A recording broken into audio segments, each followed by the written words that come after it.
So in my last video, I talked about what life was like living on the Titanic across the 3 different classes that people lived within, which was first, second, and third class. And these classes were based on whatever ticket you could afford as a passenger on the Titanic. And each of these classes gave passengers a very different experience. Some passengers had access to certain amenities that other passengers didn't have access to. What type of bathroom accommodations you had access to varied. Even the food that you ate also varied. And so what we found from my last video is that depending on the class you were in, your experience really varied across the board. So as part of the original research for that video, I was also curious about survival rate when the Titanic sunk and how that played a role based on class. And what I found was that class definitely had an impact on survival rates on the Titanic. I was actually going to include that portion of my research in the original Titanic video, but I realized it was kind of 2 different topics altogether and the video would have been super long. So I said, you know what? It's going to be a video for another time. In fact, it's going to be for this video. So in this video, I am going to be talking about the Titanic once again, but this time we're going to be talking about how survival and class were intertwined when the Titanic sunk. So much of this video includes footage from the original video that I recorded. So this is why I am still dressed up like this cringy captain from the previous video. So let's talk about who survived the Titanic and how, and what theories have been circulating that support why these people survived. Oh, and also an FYI, I'm not going to dive deep into the general history of the Titanic in this video. If you're interested in learning more about that, check out my previous video. It isn't just about the general history of the Titanic, but it does give you a bit of an overview about the ship and how it sunk and all that good stuff. All right, let's get into it. The sinking of the Titanic was a catastrophic event that led to the deaths of many people. It was a big deal and it was covered in the news in various areas around the world. And what's crazier is that when the Titanic sunk, this was its maiden voyage. This was its first trip at sea. And it sunk. And what's super ironic is that it was advertised as this unsinkable ship, but clearly that was not the case. I can't even begin to imagine the sheer terror of these people on this ship as it's going down. I just want to kind of put it in perspective a little bit. I mean, I'm acting like I was there, but this is the way my mind plays out the events when this ship was sinking. You're on this gigantic ship. You're not entirely sure what's going on, but you know something is up. At the beginning, not a lot of people knew exactly what was happening. They knew what was up and that something scary was happening and that their lives might be at risk, but some people weren't really sure. And actually, the wealthier you were and the closer you were to the captain and, you know, other people in positions of power that were in charge of the ship, the more closer you were to that information. So if you're just a regular schmegular person like me, you might not be privy to that information, you know, right out the gate as it's starting to unfold. And so you're scared, but you don't know exactly what's happening, but you know it's something bad. And on top of that, it's dark as hell outside. You're in the middle of the Atlantic Ocean. It's cold as shit. And that water is freezing. And I can't even stress the darkness aspect enough. If you didn't grow up in a rural area or you've never lived in one and you grew up in maybe like a big city that had a lot of light pollution like myself, I was born and raised in Baltimore, Maryland in the city, so there is a ton of light pollution. Light pollution is the effects that man-made light sources have on our ability to see the night sky in all its glory and the real darkness when the sun goes down. So if you ever notice when you go to certain places, you can't really see the stars as well, but then other places you can.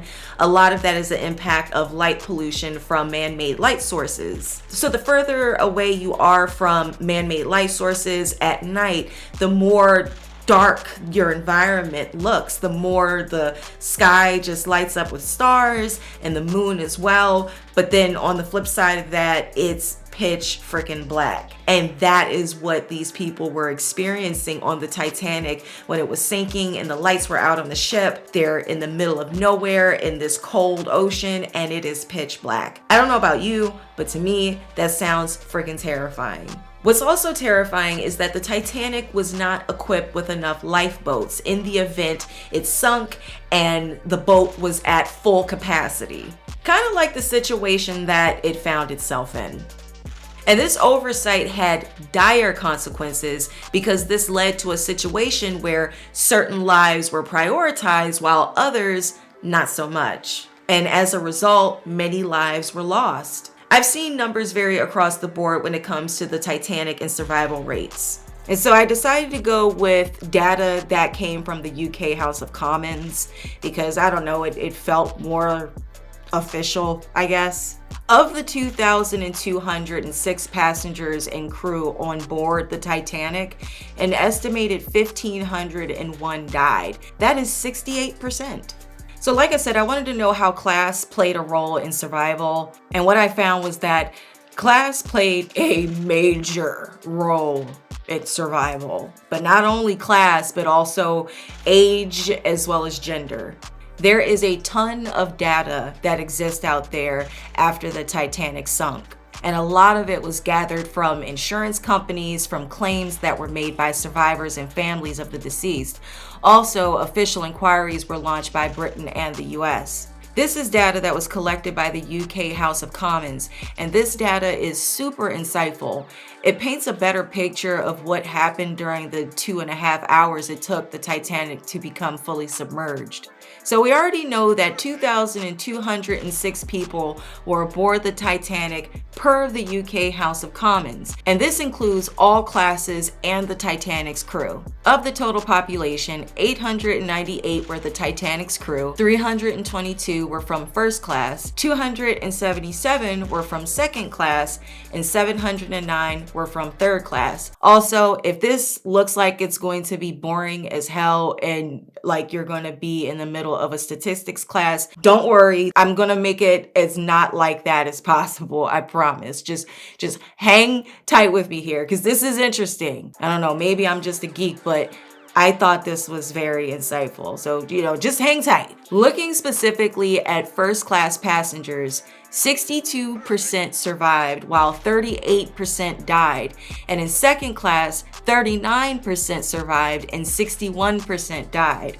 And in third class, 24% survived while 76% died. And it becomes apparent that there is a huge jump in survival rate when we go from first class to second class, and then it dips again in third class. So it appears that the lower class you were from, the least likely your survival was. During the sinking of the Titanic, it was said that the priority was saving women and children. And just to give more contextual information, just to have a better understanding in this situation of what was defined as a child, children who were under the age of 16 were decidedly children. Based on the data, when you look specifically at age and survival, there was like a plummet, once we hit 16 and up in the teens. It was just like, nah, you're grown, figure it out. So for this situation, when I say children, we're talking about 15 and under. And some boys were denied access to lifeboats because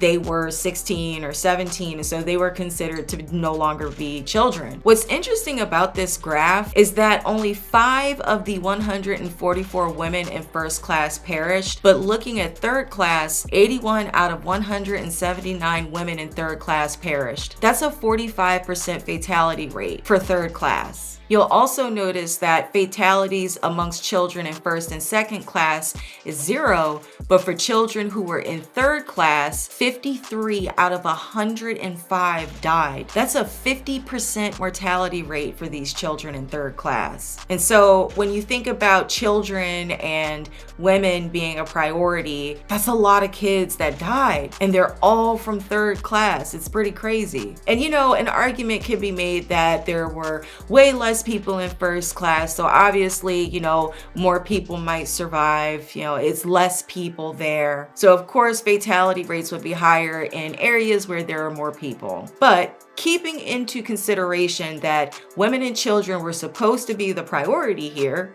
why did more women in second class die even though there were less women in second class compared to first class? Inquiring minds would like to know. And it's also, of course, crazy that of all the children, the only children that perished were from third class. So based on this data, you had a much better chance of surviving as a first or second class woman than a third class child. That's crazy. I also found it very interesting that way more first class men survived versus second class men, even though there were less first class men than second class men.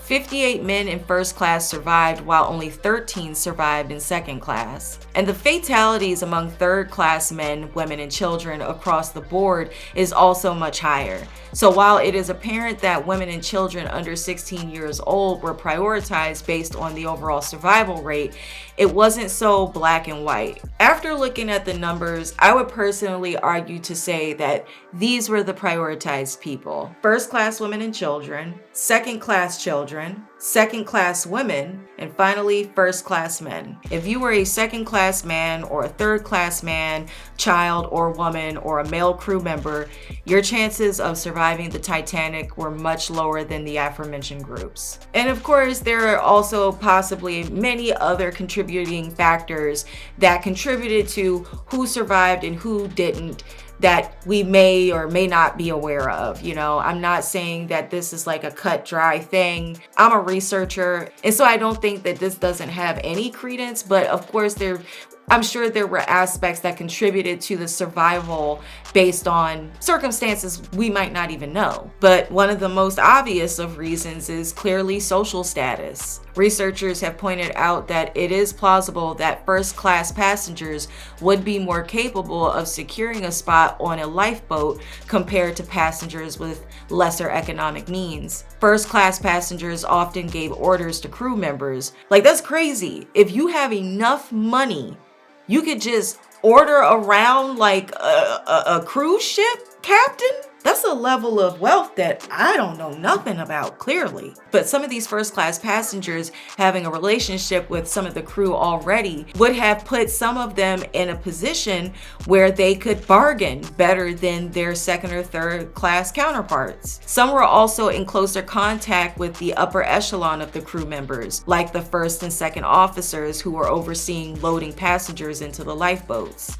First-class passengers also had better access to information about the gravity of the danger everyone was in. There was some time at the beginning of the sinking of the Titanic that not everybody knew how serious this really was, which also could have possibly played a role in some of the mortality that we see here. Many who were aware of the danger also didn't know how to reach the upper decks where the lifeboats were. And of course, this is where third class cabins were and some second class. So from the map of the Titanic, you'll notice that the first class passenger cabins were located much closer to lifeboats, while many third class passengers had no idea where the lifeboats were, which makes sense because they were furthest away from them. It's out of sight, it's out of mind, right? Much of the first class amenities were located much closer to where the lifeboats were. So as a first class passenger, you would have frequented that area much more than someone from second or third class. In summary, based on this illustration, the further we get away from first class,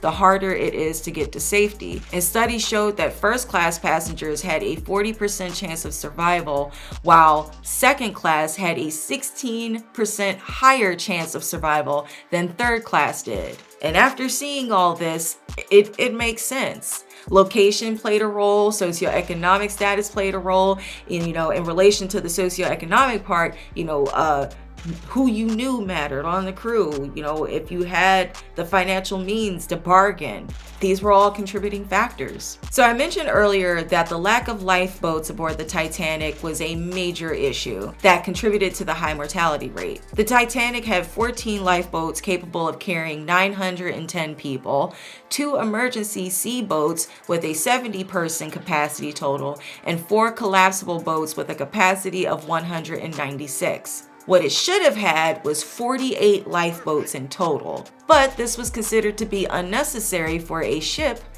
that was unsinkable. But it did meet the required number of lifeboats per international maritime regulations. I'm not sure how true this is, but I did read that the White Star Line thought that it would be unsightly to add more lifeboats to the deck. So they decided it was better to not have that many because it would block the beautiful views.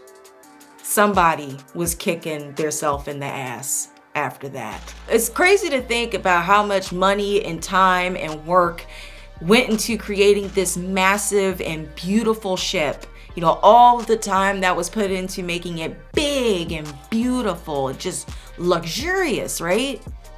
I mean, just the detail that they put into so many aspects of this ship is just outstanding.